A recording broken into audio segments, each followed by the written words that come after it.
Olá, tudo bem? Como vai? Compartilhe os nossos vídeos, se inscreva no canal. Meu nome é Giovanni Braga. Ser professor é algo assim muito, né? Ser professor é algo que você tem que ter consciência da importância social que você tem que ter consciência que o professor tem que ser imparcial na hora de avaliar o aluno, ele não pode guardar ranço do aluno, o que é natural, o ser humano guarda ranço, sim. O ser humano, ele acaba ficando enojado de certas situações e de certas pessoas, o que é natural. Mas existem pessoas e pessoas, não é? O professor é aquele sujeito, como qualquer outra profissão, que tem que ser imparcial. Ele não tem que ser santo, mas ele tem que ser imparcial, né, para avaliar o sujeito, né, de diversas formas. Só que isso em muitas ocasiões não acontece. Muitos professores desenvolvem o método avaliativo do ranço, do ódio. E isso não deve ser colocado em nenhuma instância, nem no academicismo, nem no secundarismo, enfim, né? Tem professor que está num processo de professor alfabetizador que detesta a criança. Ai, detesta aquele menino, detesta aquela criança, e não é assim, não é? Às vezes aquele comportamento daquela criança, daquele sujeito, remonta uma história. Claro que nós não devemos saber das histórias de cada aluno, que nós não temos tempo, né? O papel do professor acaba sendo de, de quantificar, né? O método avaliativo, ele é quantitativo, ele é exato, e em muitas ocasiões a subjetividade, a forma qualitativa de avaliar o aluno se perde, né? E essa questão da subjetividade, nós não temos muitas vezes tempo para olhar a subjetividade. O que é a subjetividade? Vou fazer igual a outra professora. Subjetividade é aquilo que é subjetivo, né? E você entendeu o que é subjetividade? Aquilo que é subjetivo. Essas são algumas das informações que alguns professores dão, algumas explicações. O aluno vai lá e pergunta: subjetivo, o que é subjetividade, professor? Ah, subjetividade é aquilo que é subjetivo.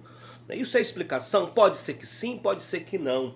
A subjetividade é algo abstrato, né? Do ser humano, a raça é subjetiva, né? Não é objetiva, é subjetiva, é abstrato, é amplo, enfim. Esse posicionamento de se explicar a subjetividade segue um caminho e um percurso gigantesco de explicação. Mas vamos lá, né? Existem várias pessoas, eu conheço professoras que elas passam o ano todo, elas ganham o dinheiro dela não explicando nada. Não é? Se pergunta um negócio para ela, ela diz: pode ser que sim, pode ser que não, pode ser que sim. O que é esse pode ser que sim, o que pode ser que não, e depende. É claro que ela é professora do curso de psicologia, mas mesmo assim, dentro do curso de psicologia existe uma resposta, não é? Existe uma resposta, mesmo que a disciplina dela seja uma disciplina que não tenha que trabalhe mais a subjetividade do sujeito. Mas o engraçado é que essa professora que fez doutorado, e fez doutorado com muita dificuldade, como eu estou fazendo o meu com muita dificuldade também, porque não é fácil. Nós chegamos nessa esfera academicista, e eu pelo menos percebo que eu sou analfabeto depois que eu cheguei ao doutorado, porque eu tenho muita coisa para aprender, tenho muita coisa para ler, e isso é muito bom, que você se coloca nesse lugar de entender quem você é. E ela também, eu acho que ela percebeu da dificuldade dela, do quanto é difícil fazer um doutorado, se queixou o tempo todo, mudou a linha de pesquisa dela, provavelmente para facilitar a pesquisa dela, mudou a linha mudou o objeto dela de pesquisa, mudou o problema, porque obviamente o que ela pesquisava era mais difícil, então ela foi para outro lado, foi para outro campo, né? E ela simplesmente quer exigir muito dos alunos. Por exemplo, vou dar um exemplo. Foi feito um trabalho com 30 páginas, o aluno apresentou um trabalho com 30 páginas, fazendo uma análise do perfil comportamental e psicológico do Homem-Aranha, do Homem-Aranha negro, do desenho animado. 30 páginas, não é? Aí eu te pergunto, em 30 páginas, um trabalho com 30 páginas não tem nenhuma pontuação, é zero. ela simplesmente deu zero no trabalho de 30 páginas. Um trabalho que descrevia o perfil psicológico de uma personagem. E aí ela pontua, houve uma cópia de um pedaço, uma frasezinha da USP, tudo bem, é plágio, né? Mas é aquilo dali, tudo bem, é plágio, mas tudo bem também que o aluno pesquisou para ir até a USP. Significa que ele foi os outros referenciais teóricos. Que bom que foi uma citação da USP. Isso significa que ele está lendo um trabalho da USP, que é uma das maiores instituições desse país e da América do Sul e desse planeta. Que bom! Né? E se houve um erro de esquecer que foi um APUD, ou se não foi um APUD, ou foi uma coincidência, fizesse um círculo e colocasse, é APUD, faltou citação, você tirou, agora dá zero. Né? Aí fala, o erro, os conceitos estão errados. Quais são os conceitos? Descrever o comportamento do perfil do Homem-Aranha, do perfil psicológico do Homem-Aranha. Onde é que está o erro? Eu quero que ela apresente aí os erros. E ela não fez isso. Tem que erro de concordância verbal, erro de concordância. Aponte onde é que estão os erros de concordância verbal. Aponte onde é que estão os erros de concordância nominal. Porque isso é um trabalho de 30 páginas. Quem é que escreve? Quem é que... E um trabalho individual, que o trabalho era em grupo, não é? Um trabalho feito individual com 30 páginas. Impossível que não tenha nenhuma pontuação, impossível que só o esforço de escrever 30 páginas e de pesquisar para fazer esse trabalho, isso já é pelo menos um 7. Já é pelo menos a nota mínima aí de esforço, né? E se houver algum conceito errôneo, ela que apresente o conceito e explique. Agora, não explica qual é o conceito e usa a política avaliativa do ódio contra o outro, não é? Passou o semestre todo não explicando o que tinha que explicar, sempre de forma pode ser que sempre respondendo, pode ser que sim, pode ser que não. E não desenvolvendo o papel dela, que é de explicar. O mundo acadêmico, as universidades, o professor precisa entender que ele é professor. E qual é o papel do professor, independente de seja professor de doutorado, independente que seja professor de graduação, independente de seja professor de qual é o papel do professor de ensinar. A avaliação, ela não tem que servir para prejudicar o aluno, e sim para impulsioná-lo a aprender mais. Não é? E aí é esse tipo de professor, não é? Esse tipo de professor que utiliza a política da vingança contra o aluno, atrapalhando a vida do aluno pagante que paga o salário dela para ela sobreviver. Não é? E se ela fosse muito boa mesmo, ela estaria dando aula na USP. Não é? Então, quer dizer, é a política do ódio, é a política é o processo avaliativo baseado no ódio para prejudicar o outro. Não é? Não deu resposta para o aluno, não explicou quais são os pontos, só falou que era zero, não apresentou quais são os pontos negativos do trabalho e quais são os pontos positivos. Porque um trabalho com 30 páginas, senhora professora, não é zero. O cara que fez um trabalho com 30 pontos, 30 páginas, professor, não é zero. Isso em lugar nenhum. Pode ter erro de concordância verbal? Erro de concordância verbal? Conserta-se. Erro de concordância nominal? Conserta-se, professora. Aí só tem que entender que alguns erros são promovidos pelo estresse do aluno, porque foi feito sozinho, pelo quadro emocional que ele vive, pela falta de concentração e por aí vai, não é? É claro que uma pessoa que faz um trabalho com 30 páginas, ele não é um analfabeto, é uma pessoa sem capacidade, muito pelo contrário, ele se esforçou e fez 30 páginas, não é? E ninguém dá zero para um trabalho de 30 páginas, tem, principalmente para descrever o perfil psicológico de alguém, não é? Então eu acho que esse tipo de professor deve se entender aí qual é o seu papel, não é? Deve se entender, a senhora deve se colocar no lugar do outro, entender que essa tua política, essa avaliação do ódio contra o próximo, prejudica o outro. E isso não vai ficar assim, que a senhora vai ser obrigada a apresentar ponto por ponto desse trabalho com 30 páginas e apresentar todos os erros para comprovar por que ele valeu 10. Porque senão a senhora pode ser até mesmo processada. Pode, vocês não acham que pode? Ela é professora, ela dá a nota que ela quiser, não, ela vai ter que explicar quais são os pontos errados aí. E mesmo assim, um trabalho de 30 páginas, é impossível que tudo esteja errado. A nota 0 é não apresentar nada, é não fazer nada, não é? E obviamente que tem alguma coisa aí,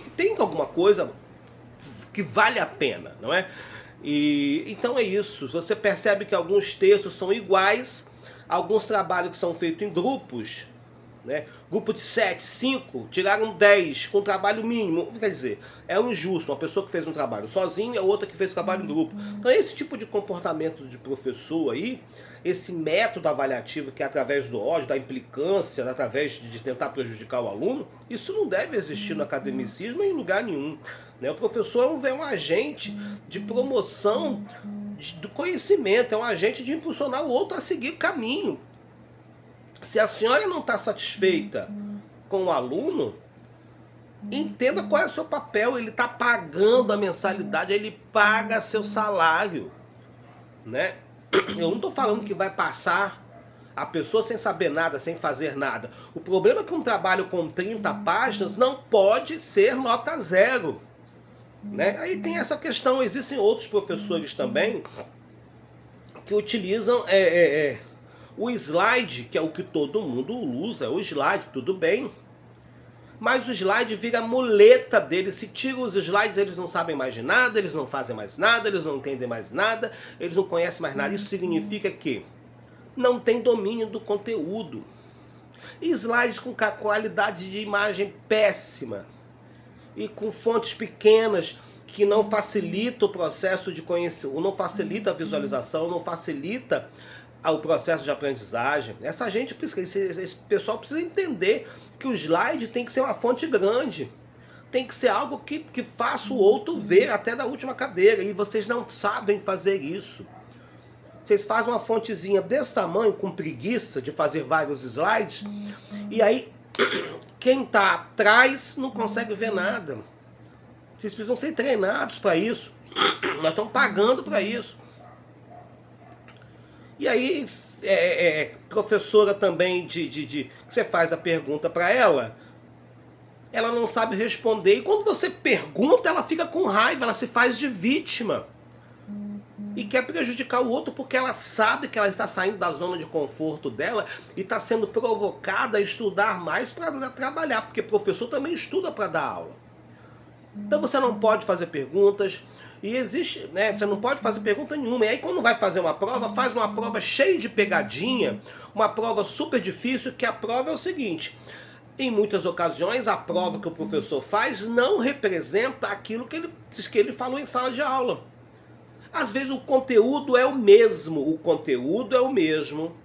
da prova e o que o professor falou, mas a linguagem é diferente.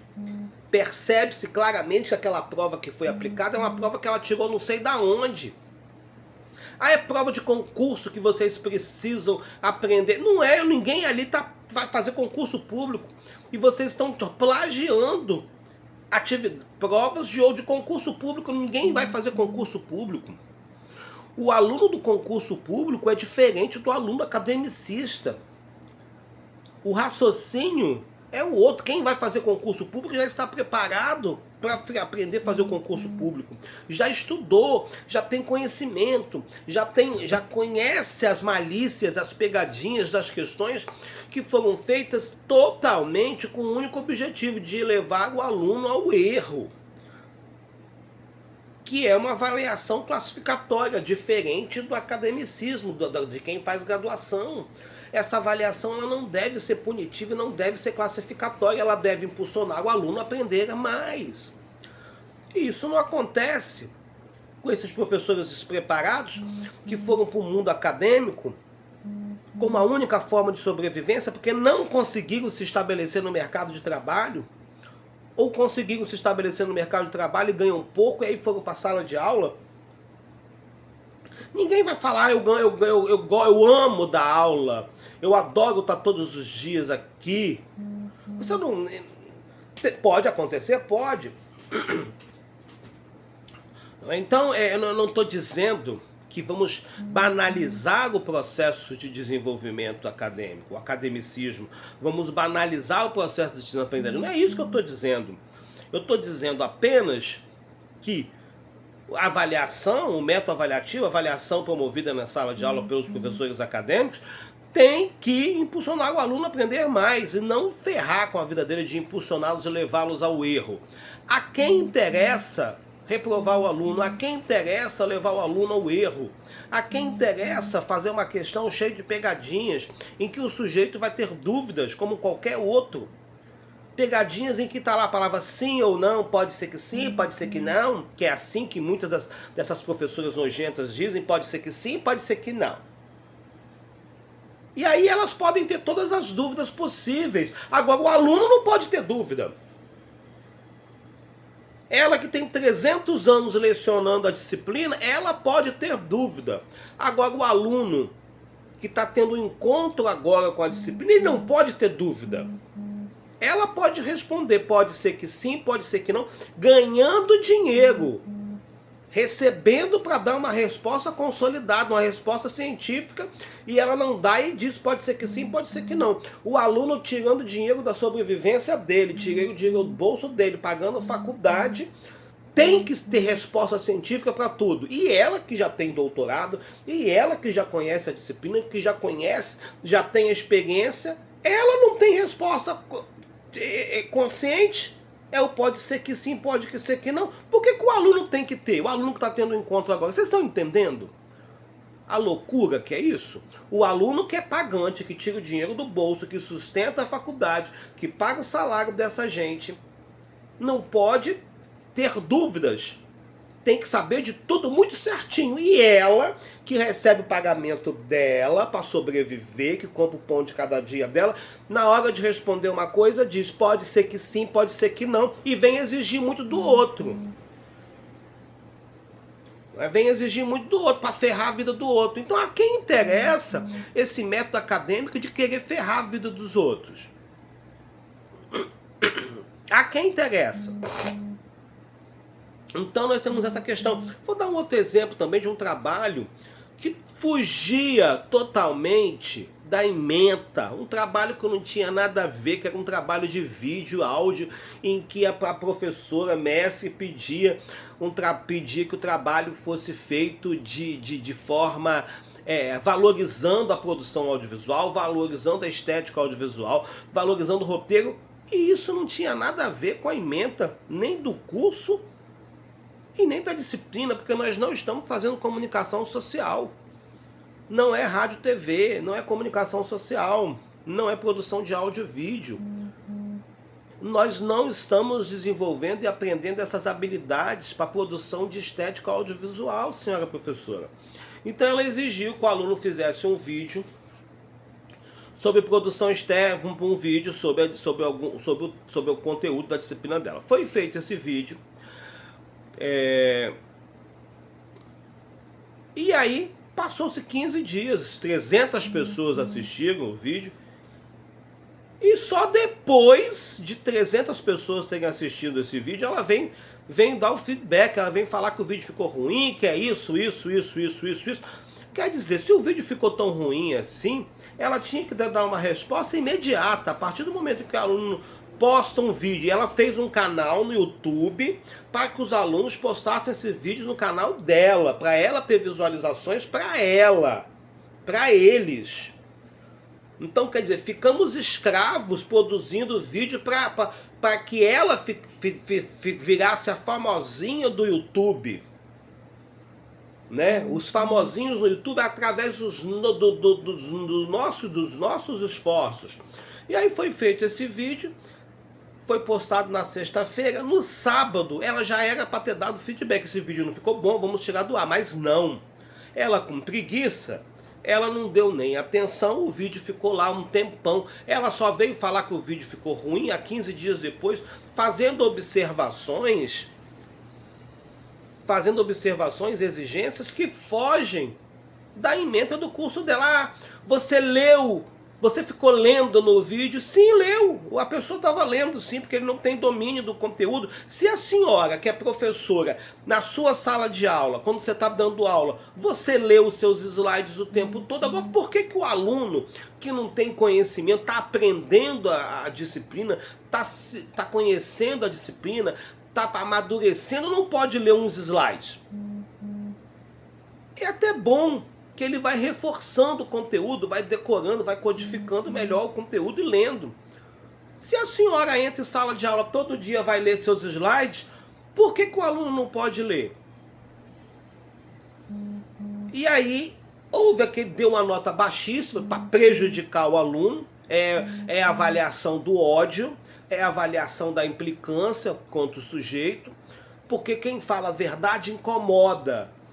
Quem se expõe incomoda o outro, porque o outro não está afim de ouvir a verdade. Não é, o outro quer ganhar o dinheirinho dele sem ouvir a verdade, prejudicando os outros, atrapalhando a vida dos outros. Você não quer ouvir que você é uma merda de professora. Você não quer ouvir que você, quando você foi fazer seu doutorado, você teve dificuldade, que você não é boa, que você não responde os conteúdos do jeito que você deve responder, que você tem que estudar mais para responder para o aluno. Você não quer ouvir isso, você não quer sair da zona de conforto, o que você quer é prejudicar a vida do aluno pagante sem explicar, sem dar oportunidade para que ele aprenda mais, porque o papel do professor é ensinar. Né? Então nós temos essa questão aí. Enfim, o mundo acadêmico ele precisa entender qual é o papel do professor, é ensinar. E vamos lá. Você pode ser doutor, pós-doutor, tem professores aí que eu conheço, são maravilhosos, são doutores, pós-doutores, mas eles sabem qual é o papel dele, que é o quê? Ensinar. Eu estou fazendo um doutorado e eu percebo que tem professores maravilhosos e o papel deles qual é? Ensinar. E eles são muito bons. Eu tive uma professora no doutorado em História da UFES, quando eu fiz uma disciplina lá, que ela era maravilhosa, ela ensinava. Ela ensinava. E o aluno, mesmo nesse nível em que eu estou, tem dificuldade, não pode ter vergonha de falar, eu não estou entendendo. Ah, porque eu estou fazendo doutorado, eu sei de tudo. Eu não sei de merda nenhuma. Eu tenho que aprender sim, eu tenho que buscar fontes, eu tenho que aprender, e aprender com colega, aprender com professor, mesmo fazendo mestrado, mesmo fazendo doutorado, mesmo fazendo pós-doutorado. Aprendemos sempre com outro. E essa avaliação cruel, quantitativa, que é feita para prejudicar, eu não estou dizendo que eu sou contra a prova, não. Eu estou dizendo que essa prova que foi feita para prejudicar, pensada para prejudicar, não, vou fazer essa prova aqui para destruir a vida dele, que essa ele não vai acertar. Para ele me pagar, porque ele me fez muita pergunta durante o semestre todo. Então você vai para o inferno, não é? Se é a política acadêmica, se é a avaliação do ódio, a avaliação para prejudicar outro, aí não vale a pena, não é? Aí vamos buscar outra instituição, não é? Enfim, é um absurdo. Precisamos entender qual é o papel da avaliação. O papel da avaliação é levar o aluno a aprender mais. A avaliação não deve ser feita para destruir a vida do aluno. A avaliação tem que ser levada a sério. A avaliação tem que ser feita para ajudar o aluno. Né? E quando eu digo ajudar, não é avaliação burra, não. Quem descobriu foi Pedro Brá? Quem descobriu o Brasil foi Pedro Alves K? Não é isso que eu estou falando. Eu estou falando que ela tem que ser inteligente. Né? É isso. E é isso. Né? O professor precisa entender que existem várias formas de avaliar o aluno e que a reprovação não é o caminho para nada. Ah, como que um profissional vai passar? Existem ações e ações. Claro que um profissional de medicina, cirurgião, se ele não sabe fazer a cirurgia ali, ele não vai poder avançar. Mas ele precisa reforçar isso. Ele precisa treinar mais. E ele precisa entender que ele precisa treinar mais. O aluno tem que entender que porque ele tem dificuldade. Quando o aluno não entende que ele não... O aluno precisa entender, ter a humildade de falar, eu tenho dificuldade. Quando ele diz, eu tenho dificuldade, fica tudo mais fácil para ele aprender mais. Quando ele diz que não tem dificuldade, que sabe tudo, aí mora o perigo. Porque no fundo ele não sabe de nada e corre o risco de cometer muitas porcarias por aí. Então o aluno tem que falar, eu não sei nada, eu estou aprendendo, eu vou perguntar mais ao professor, eu vou mais colar nas costas do professor, eu vou pedir mais informação, eu vou pedir mais ajuda ao professor, porque senão eu não vou avançar. E é para isso aí, o aluno tem que chegar e perguntar ao professor, que o professor sabe. E cabe ao professor utilizar recursos para levar o aluno a aprender mais. Entendeu? Compartilhe, se inscreva. Meu nome é Giovanni Braga, até mais, obrigado.